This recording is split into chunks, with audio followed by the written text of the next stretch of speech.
अस्सलामुअलैकुम, मैं हूं अज़ीम और आप देख रहे हैं code with Azeem. Assignment operator आज का हमारा जो है वो ऑपरेटर्स की सीरीज़ का चौथा टॉपिक है। इससे पहले हम तीन किस्म के डिफरेंट ऑपरेटर जो को है कंप्लीटली डिस्कस कर चुके हैं प्रोग्रामिंग के थ्रू। तो अभी भी हम इनको भी इस तरह से ही करेंगे। तो असाइनमेंट ऑपरेटर का मतलब ये होता है हम वैल्यू असाइन करते हैं, तो उसके लिए इक्वल यूज़ करते हैं। अब ये प्लस इक्वल, माइनस इक्वल या इस तरह के और बहुत से जो है मतलब तकसीम इक्वल, ज़रब इक्वल, ये क्या चीज़ें होंगी इनको भी डिस्कस करते हैं। तो इक्वल जो है वो क्या कर देता है, वैल्यू को असाइन कर देता है। तो असाइन और डिक्लेयर का डिफरेंस हमने देखा था, उसमें हमने अभी भी देख लेते हैं चलें। तो वो वीडियो भी आप लाजमी देख लें। तो अब हम सिंपल ये करते हैं कि हम एक फ़ाइल बना लेते हैं। हम पढ़ क्या रहे हैं, हम पढ़ रहे हैं असाइनमेंट ऑपरेटर, तो इसके नाम से ही एक फ़ाइल बना लेता हूँ मैं। तो यहाँ पर चलता हूँ फोल्डर स्ट्रक्चर में, मैंने काफ़ी ये फाइल्स जो है वो बनाई हुई हैं पहले। तो अभी मैंने जो फाइल बनानी है वो है असाइन। मैं असाइन के नाम से बना लेता हूँ, ASSIGN असाइन डॉट JS। ठीक है, तो असाइन डॉट JS में हम इसकी कोडिंग करेंगे। और यहाँ पर आते हैं इंडेक्स डॉट, इसमें भी मैं असाइन डॉट ये जो JS है इसको कर देता हूँ ओके, और इसको सेव करता हूँ। ये मेरे पास पहले से ही लाइव सर्वर पे रन है, ये यहाँ पर रन है, तो लाइव सर्वर में ओपन है, आप इसे लाइव सर्वर में ओपन कर लीजिएगा।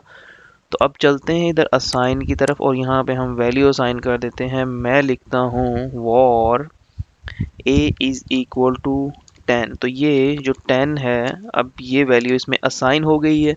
ठीक है ना, इसको हम क्या कहते हैं, असाइन करना।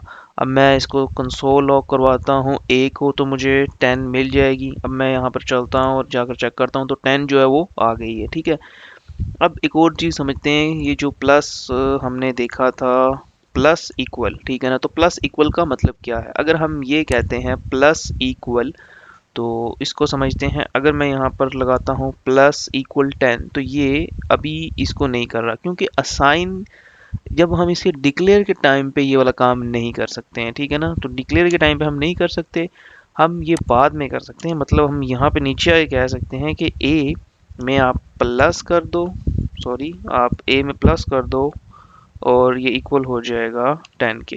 तो इस स्टेटमेंट का मतलब क्या होगा कि जो भी a की वैल्यू है उसमें 10 और प्लस कर दो। ठीक है, तो चलें चेक करते हैं आंसर क्या 20 होता है, नहीं होता। तो आंसर 20 हो गया है। ठीक है, अब इस लाइन का मैं आपको थोड़ा मतलब एक दफ़ा दोबारा समझा देता हूँ। इस लाइन का जो मैंने लिखा है, इस लाइन का मतलब ये है कि a जो भी है, अभी ये a है, a equal to a plus, b plus और 10। तो ये मतलब है इस लाइन का।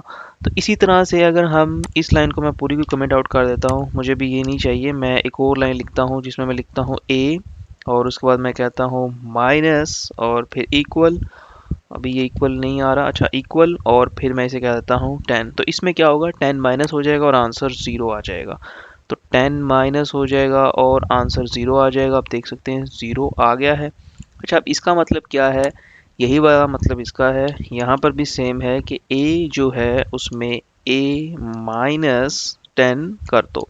तो a माइनस जब 10 करेंगे तो 10 इसमें पहले से मौजूद है, 0 हो जाएगा। तो ये दूसरी स्टेटमेंट का मतलब था।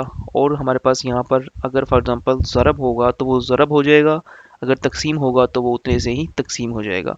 यानी कि हम ये इतनी लाइन का कोड लिख कर इतने इससे बच जाएंगे। तो मैं यहाँ पर आपको एक ज़रब भी करके दिखा देता हूँ। अगर मैं लिखता हूँ a और उसके बाद मैं लिखता हूँ ज़रब और उसके बाद मैं इक्वल लगाता हूँ, ठीक है, इक्वल लगाता हूँ और उसके बाद मैं कर देता हूँ 2। अब मैं 2 से ही इसे जो है वो मल्टीप्लाई कर रहा हूँ। ठीक है ना, तो मैं इस लाइन का मतलब क्या होगा, इस लाइन का मतलब ये होगा कि a जो है वो इस चीज़ के इक्वल हो कि a ज़रब 2 हो जाए। ठीक है ना, तो ये मतलब होगा, मतलब इसका आंसर 20 आएगा। तो 20 हम चेक कर लेते हैं क्या 20 आता है, तो 20 ही आएगा। अभी इसका आंसर 20 क्यों नहीं आया, अच्छा इसका आंसर 20 इसलिए नहीं आया क्योंकि मैंने ये जो पहली स्टेटमेंट है इसको मैंने कमेंट नहीं किया। तो मैं इसको कमेंट कर देता हूँ और अब इसका आंसर क्या आएगा, 20 आएगा। तो अब चेक कर सकते हैं 20 आ गया है। तो ये हमारे पास जो है वो डिफरेंट तरह के असाइनमेंट ऑपरेटर्स थे। आप यहाँ पे डिवीजन भी अगर लगा देंगे तो वहाँ पे डिवीजन ही आ जाएगी। अब यहाँ पे आप अगर तकसीम लगा देंगे और यहाँ पर भी अगर तकसीम अगर लगा दें तो इसका मतलब भी क्या हो जाएगा कि ये 2 से तकसीम हो जाएगा, मतलब आंसर 5 आ जाएगा। तो चेक कर लेते हैं 5 को। तो बिल्कुल 5 आ गया। वीडियो को आपने लाइक करना है, चैनल को आपने सब्सक्राइब करना है और अपने दोस्तों के साथ शेयर करना है। इसी के साथ मिलेंगे नेक्स्ट वीडियो में।